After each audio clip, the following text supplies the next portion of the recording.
Hey yo yo yo! Salut les turfeuses, salut les turfeurs, bienvenue pour un nouveau pronostic de Benoît Requin. Ok, place au pronostic du quintet du lundi 17 février, direction Paris-Vincennes pour le prix de l'hippodrome d'Angers. Trop attelé, 2850 mètres, 16 partants, réunion 1, course 1, indice de confiance 2 sur 5.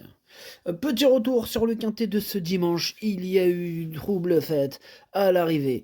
Ok, c'est parti, on commence à pronostiquer, on commence avec le numéro 1, Jumbo Jack, que je n'ai pas du tout retenu, hein, j'en ai préféré d'autres. On enchaîne avec le numéro 2, Oblivion. Alors ce numéro 2, lui non plus je l'ai pas retenu, mais attention, je l'ai pas rayé. C'est un regret, c'est mon deuxième cheval de complément en cas de non partant, attention. On passe au numéro 3, Dayard, et on écoute Pierre-Louis de Sonnette. Dayard n'est pas parti trop vite dernièrement et ses rivaux sont repartis lorsqu'il a essayé de se rapprocher. Ils se sont sauvés, quoi. Ouais, oui.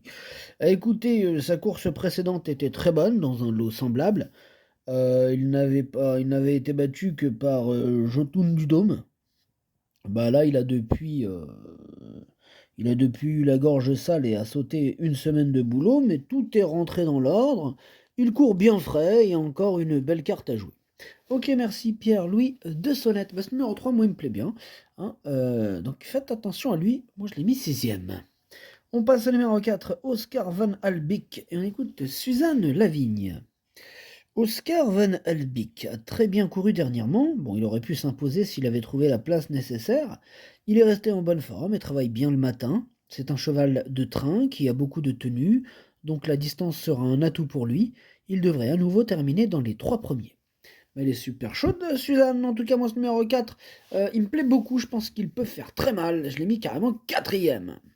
On passe au numéro 5, Kingslayer Pellini. Je ne l'ai pas retenu, mais c'est lui mon gros regret. C'est lui mon cheval de complément en cas de non partant. Attention, possible cassage en vue. Et comme on parle de passage, eh bien, écoutez vous allez voir avec ce numéro 6, Denkus Galliano. Ce numéro 6 m'embête aussi. C'est lui le chef et le capitaine de ma petite liste des possibles casseurs de tickets repérés. Attention. On passe au numéro 7, Dayak. Avec lui, on reste sur la liste, puisqu'il est à l'arrière de ma petite liste des possibles troubles faits. On enchaîne avec le numéro 8, Job Démol. Et on écoute Kevin Leblanc. Job Démol, il a bien couru à Mort de Bretagne dans une course sans train. Il a été pris de vitesse au moment de l'accélération dans le dernier tournant, mais il est revenu bien finir. Auparavant, à Vincennes, il était trop enrainé et ne s'était pas vraiment livré. Bon, cette fois, il sera mieux. Il est dans sa catégorie et à sa place dans le quintet. Il peut même gagner si tout se passe très bien. Mais il est super chaud, il parle carrément de victoire, Kevin Leblanc. En tout cas, moi, ce numéro 8, il me plaît beaucoup. Faites attention à lui. Il peut faire mal, je l'ai gardé en bout de combinaison. On passe au numéro 9, City Lux, que je n'ai pas du tout retenu. Donc on passe au numéro 10, Sydney Célébert. Et pareil, je ne l'ai pas retenu. On passe au numéro 11, Matteo Di Quattro, et on écoute Ronnie Kuiper. Oui, Matteo Di Quattro arrive de Suède avec de bonnes performances. C'est vraiment un bon cheval, fait pour réussir à Vincennes, donc il peut être compétitif pour terminer d'emblée dans les 3 premiers. Ah, il peut faire mal. On va voir ce qu'il a dans le beat, ce numéro 11. Moi, je l'ai mis cinquième. Je pense qu'il peut faire un truc sympathique. Bon, maintenant, voilà, c'est un peu une découverte, mais voilà. Sur ce qu'il montre, faites attention à lui, il peut briller dans le lait, effectivement. On passe au numéro 12, Joli Vert du Gers, et on écoute Mathieu Abrivard. Joli Vert du Gers se montre très régulier depuis le début du meeting, mais il n'a pas réussi à terminer plus près que troisième. J'avais le choix des engagements et celui-ci me paraît le plus intéressant. J'ai l'impression de bien cerner la valeur des concurrents étrangers. Il va encore faire sa course et, bien qu'encore barré pour la victoire, il devrait accrocher une place dans le quintet. Merci Mathieu d'avoir supputé ce pronostic. En tout cas, ce numéro 12, moi il fait carrément partie de mes préférés.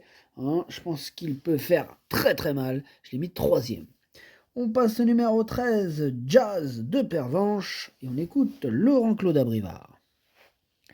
Jazz de Pervenche a été malade après sa dernière course et n'a pas trop retravaillé. Il a pu reprendre de la fraîcheur, même si ce n'est pas tant favorable que ça. L'engagement est bon. S'il est cinquième, ce sera déjà très bien. Oui, bon, s'il est cinquième, ce sera déjà très bien, nous dit Laurent-Claude Abrivard. Bon, moi, je suis d'accord avec lui, je l'ai gardé, hein, mais en toute fin de combinaison. On passe au numéro 14, Mister Invictus, que je n'ai pas retenu, mais qui est en plein milieu de ma petite liste des possibles troubles faits. On passe au numéro 15, Arceus Crazy Horse, et on écoute Daniel Wagersten. Arceus Crazy Horse a réalisé une bonne prestation en dernier lieu, hein, dans un lot relevé. Cet engagement est plus facile. En Suède, il est performant quand il court à une semaine d'intervalle.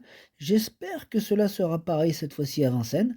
Il faut noter qu'il peut se montrer fautif et qu'il est mieux à venir de derrière. Ok, merci Daniel. Ce numéro 15, c'est tout simplement lui mon préféré, c'est lui que j'ai décidé d'installer en tête. On termine avec le numéro 16, Jour de fête, et on écoute Nicolas Bazir. Écoutez, Jour de fête n'a pas démérité lors de sa dernière sortie. Après avoir été un instant pris de vitesse, il s'est bien relancé pour finir. Dans la foulée, il découvre un engagement idéal au plafond des gains. Bon, à l'attelé, il ne possède aucune marge de manœuvre. Je serais agréablement surpris s'il venait à terminer dans les 3 premiers, mais il a sa place dans le quintet. Ok, merci Nicolas. Ce numéro 16, il fait partie de mes préférés, hein. Je pense qu'il peut rivaliser avec le précédent cité. Moi, je l'ai mis deuxième. Le pronostic, ça donne 15, 16, 12, 4, 11, 3, 8, 13. Merci d'avoir suivi cette vidéo. N'hésitez pas à mettre un pouce bleu si la vidéo vous a plu. Pour accéder à tous mes tickets pour la course du Quintet, rendez-vous directement en description de la vidéo. À jouer avec modération. Bonne chance. Chopez-le moi. Ciao.